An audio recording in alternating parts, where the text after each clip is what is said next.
धुळे सुरत राष्ट्रीय महामार्ग क्रमांक 53 वरील कोंडाईबारी घाटात एक भीषण अपघात झाला आहे। मुसळधार पाऊस आणि दाट धुक्यामुळे चालकाचा ताबा सुटला आणि एका कंटेनरने समोरच्या ट्रकला मागून जोरदार धडक दिली। धडक इतकी भीषण होती की कंटेनरच्या केबिनचा अक्षरशः चक्काचूर झाला आहे।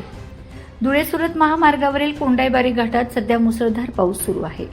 त्यातच दाट धुक्यामुळे रस्ता दिसणे कठीण झाले होते।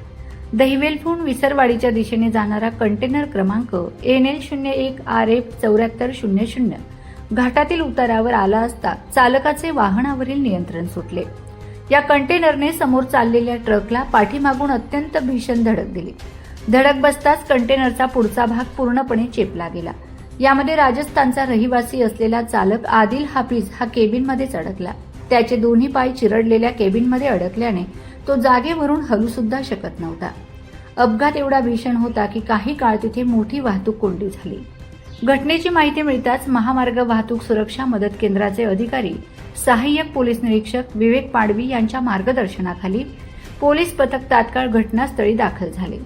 सहाय्यक पोलीस उपनिरीक्षक प्रभाकर जाधव, अरुण कोळी, मुकेश हिरे आणि विजय बोरसे यांनी स्थानिक वाहन चालकांच्या मदतीने युद्ध पातळीवर बचाव कार्य सुरू केले। तब्बल काही तासांच्या प्रयत्नानंतर चालक आदिल हाफिज याला केबिन कापून सुखरूप बाहेर काढण्यात यश आले। सुदैवाने चालक या अपघातात किरकोळ जखमी झाला आहे। या अपघातानंतर महामार्ग पोलिसांनी क्रेनच्या सहाय्याने अपघातग्रस्त कंटेनर बाजूला केला असून विस्कळीत झालेली वाहतूक आता पुन्हा सुरळीत करण्यात आली आहे। दरम्यान कोंडाईबारी घाट परिसरात सध्या मुसळधार पाऊस आणि दाट धुक्यामुळे दृश्यमानता विजिबिलिटी खूपच कमी झाली आहे।